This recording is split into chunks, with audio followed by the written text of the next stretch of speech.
भारतवर्ष होता है। यथार्थ में ये पुण्य भूमि हमें इंगित करती है। जो सदगुरु कबीर साहब का महामंत्र है, संत मिलन को जाइए, संत मिलन को जाइए, तज माया अभिमान, ज्यों ज्यों पग आगे धरे कोटि नैया के समान। यथार्थ में जहां पर संत सदगुरु का निवास होता है, वहां पर यदि हम अपने मन का अहंकार त्याग करके और सच्चे हृदय के भाव से वहां पर उपस्थित होते हैं, तो हमारे मन के कलमश अपने आप छूटते हैं, अंतःकरण पवित्र होता, मन हमारा निर्मल होता। तो इस तरीके से ऐसी पुण्य भूमि पर आने पर सबके हृदय में उस तपस्या का एक ऐसा प्रभाव पड़ता है, सबके हृदय में गुदगुदी आ जाती है ऐसे महान विभूतियों की रहनी कहनी से।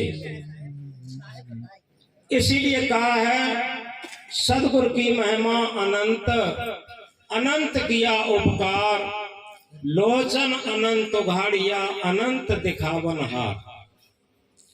यथार्थ में सदगुरु की महिमा अनंत है, जिसे मापा नहीं जा सकता। माता पिता से लेकर के संसार की जो हमारे प्रति उपकारिता रहती है, उसे मापा जा सकता, कहा जा सकता, लिखा जा सकता, लेकिन सदगुरु की महिमा को कभी मापा नहीं जा सकता। क्यों? अनंत किया उपकार।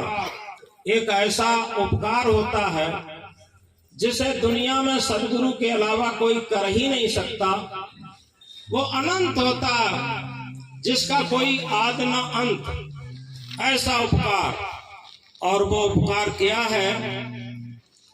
लोचन अनंत उघाड़िया, अनंत दिखावन हार। हमारे अंदर एक अनंत नेत्र का प्रस्फुटन कर देते। यथार्थ में इन आंखों से जो हम देख रहे हैं वो सब आदि अंत सहित है। एक अंदर की भी आंख होती है, जिसे विवेक नेत्र कहते हैं, जिसे सेल्फ नॉलेज कहते हैं, जिसे आत्म ज्ञान कहते हैं। वह सदगुरु द्वारा ही हमारे अंदर प्रस्फुटित होता।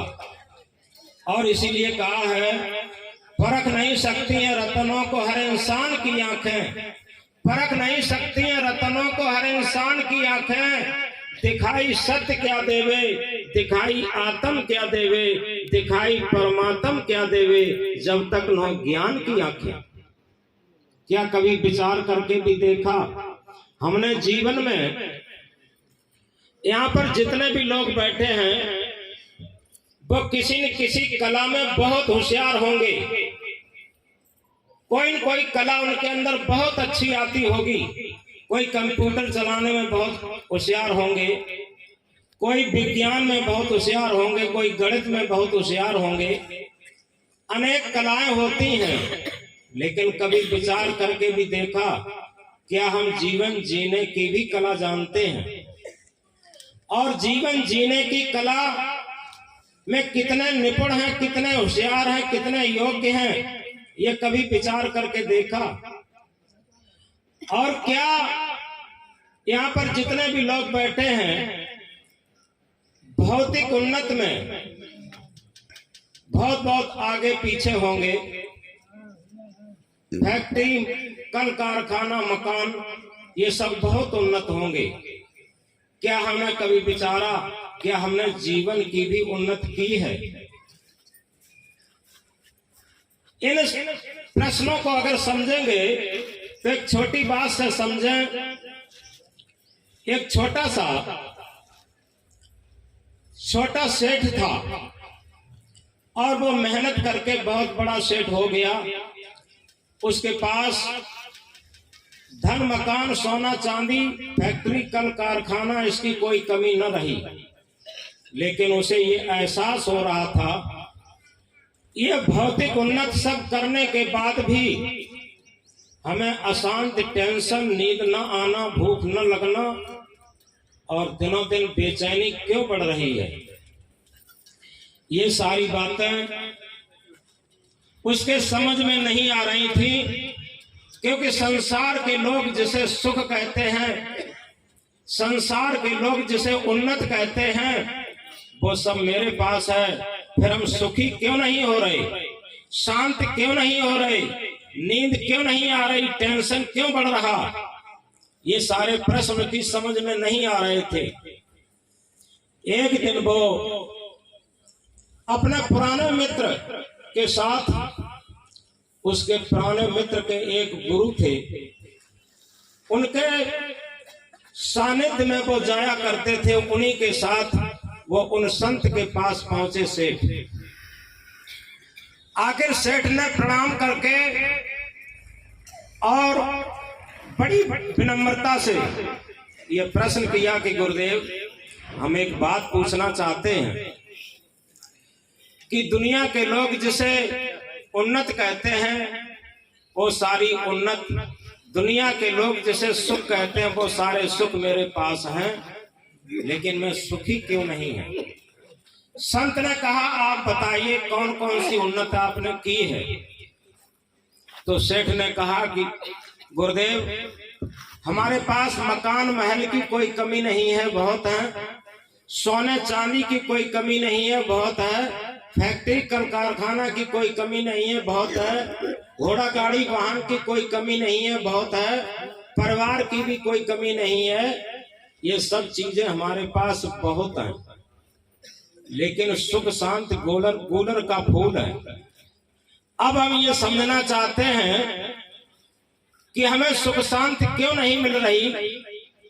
तो गुरुदेव ने कहा कि सेठ जी, जो तुमने सोना चांदी इकट्ठा किया है, रुपया पैसा इकट्ठा किया है, ये धन दौलत की उन्नत हो गई। मकान महल बनाए हैं, ये मकान महल की उन्नत हो गई। फैक्ट्री, कल कारखाना, ये फैक्ट्री, कल कारखाना की उन्नत हो गई।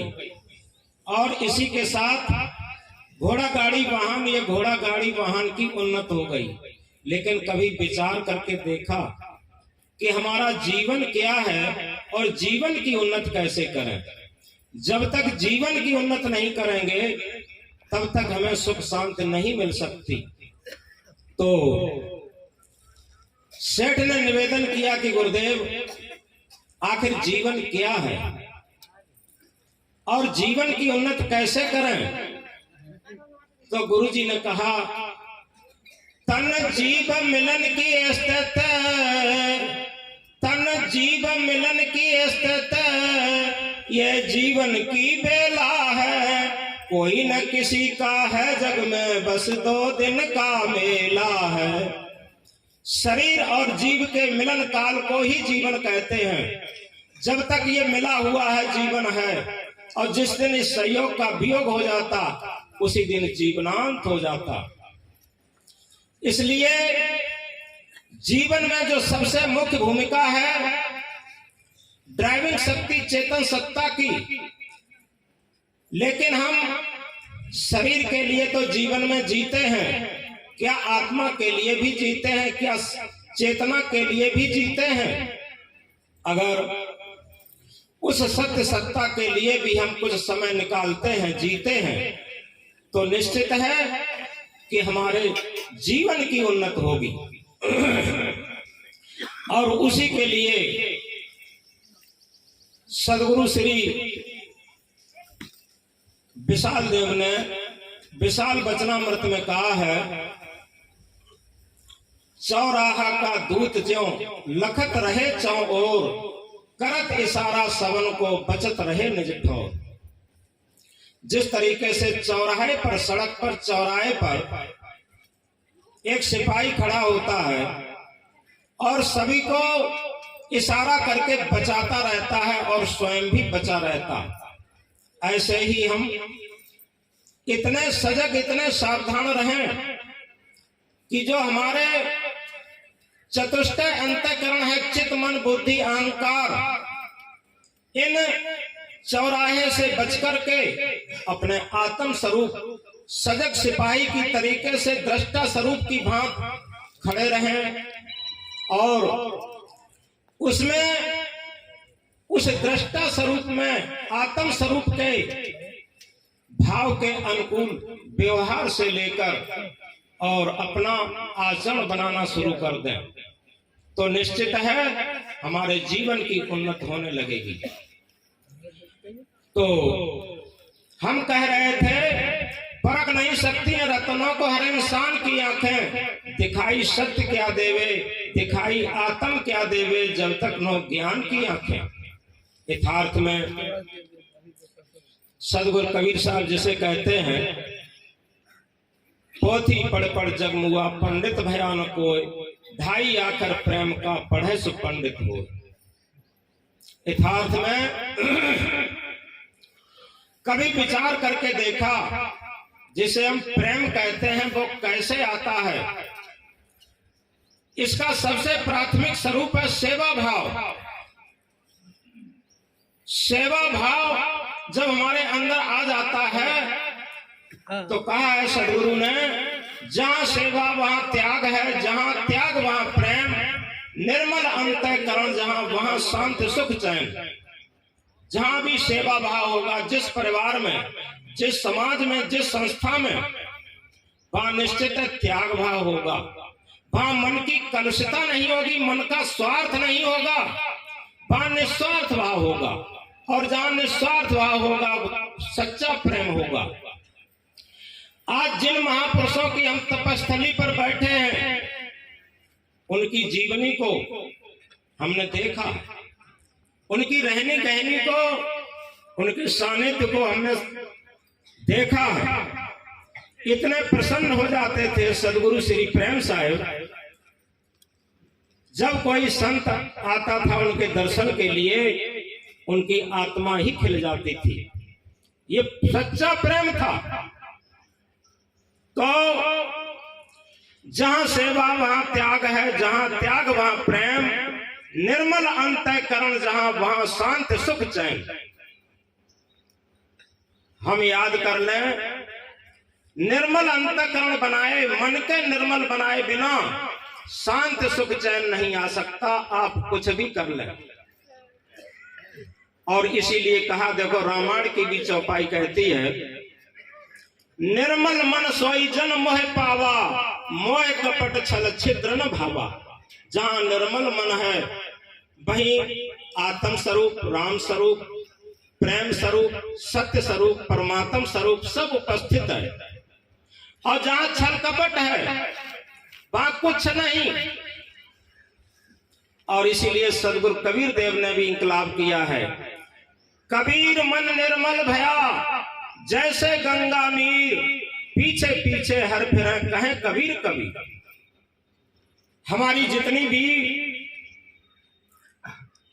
पूजा पद्धति है, तीर्थ व्रत पद्धति है, यज्ञ हवन पद्धति है, धार्मिक पद्धतियां जितनी भी हैं वो केवल और केवल इसलिए है कि हमारा मन और अंतःकरण कैसे पवित्र हो। बस जितना हमारा मन बदलता जाएगा, हम कपड़े कितना बदल लें, नाम कितना बदल लें, स्थान कितना बदल लें, लेकिन जब तक मन हमारा बदलेगा नहीं, मन परिवर्तित नहीं होगा, मन निर्मल नहीं होगा, तब तक कोई भी फर्क पड़ने वाला नहीं। तो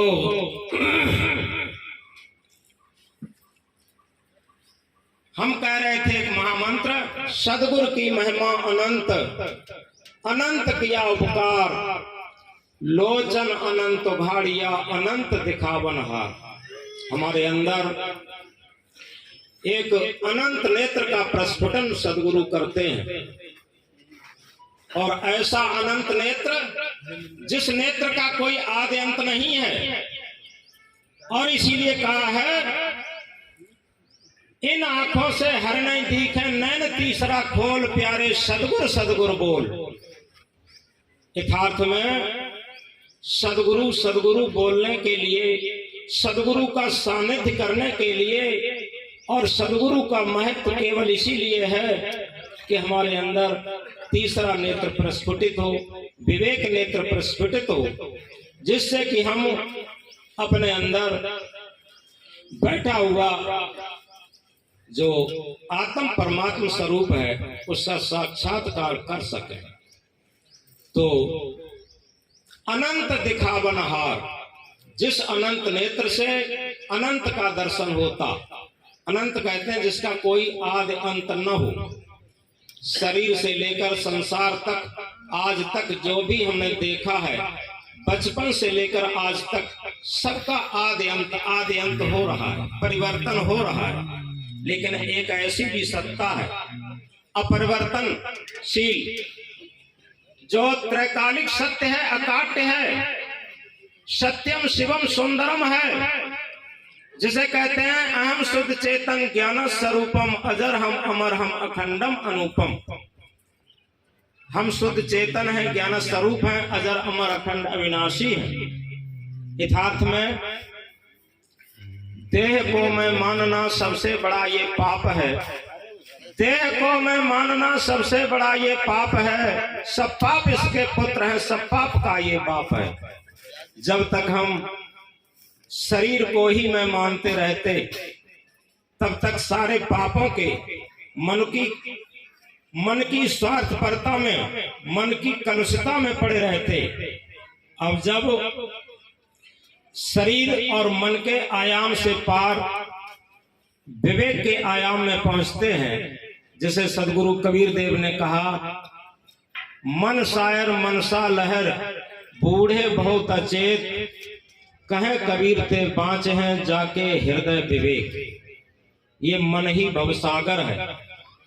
अगर कहीं भवसागर कितना बड़ा होता, आज विज्ञान चंद्रमा तक पहुंच रहा है और सूर्य के चक्कर काट रहा है, कितना बड़ा भवसागर होता, आज विज्ञान के यानों द्वारा पार किया जा सकता था। लेकिन ऐसा भवसागर जहां विज्ञान का कोई यान काम नहीं करेगा, वो है हमारा मन रूप, मन ही भवसागर है। मन शायर मनसा लहर, और इसकी इच्छाएं वासनाएं ही उत्ताल तरंगें ही इसकी लहरें हैं। बूढ़े बहुत अचेत, इसमें अचेत लोग सब डूब गए। इसमें आ माने नहीं, चेत माने जागृति, जिन्हें जागृति नहीं थी वो सब डूब गए। कहे कबीर ते बाँच हैं जाके हृदय विवेक। सदगुरु कबीर साहब इंकलाब करके कहते हैं, वही लोग इस भवसागर से पार जा सकते हैं जिनके हृदय में विवेक जग गया, जिनके हृदय से विवेक प्रस्फुटित हो गया। एक ही सूत्र है, वो सार्वजनिक है, यूनिवर्सल है, और इसे हम गुमराह नहीं कर सकते। इस सूत्र को मानना ही पड़ेगा। और इसीलिए एक महामंत्र दोहराया जाता है, शायद सभी लोग दोहरा लेंगे, अच्छा रहेगा। ये मन मंदिर सुंदर है, प्रभु इसके अंदर है। ये मन मंदिर सुंदर है, प्रभु इसके अंदर है।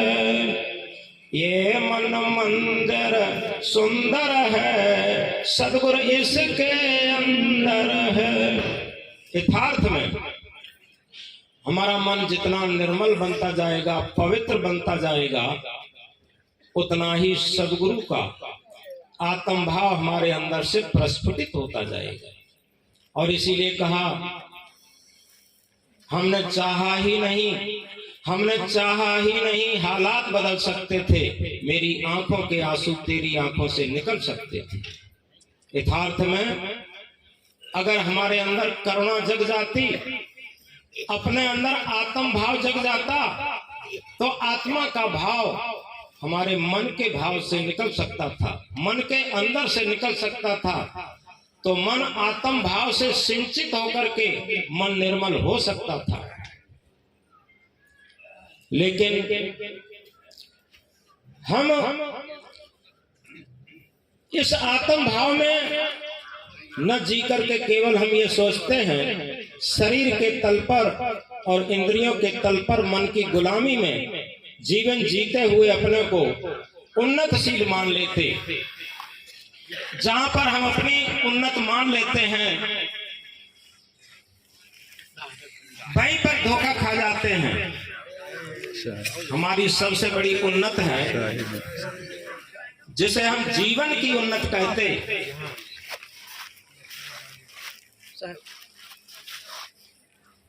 जिसे सदगुरु ने कहा है जानो अपने आप को, खोजो अपने आप, अपने को जाने बिना मिटे नहीं संताप।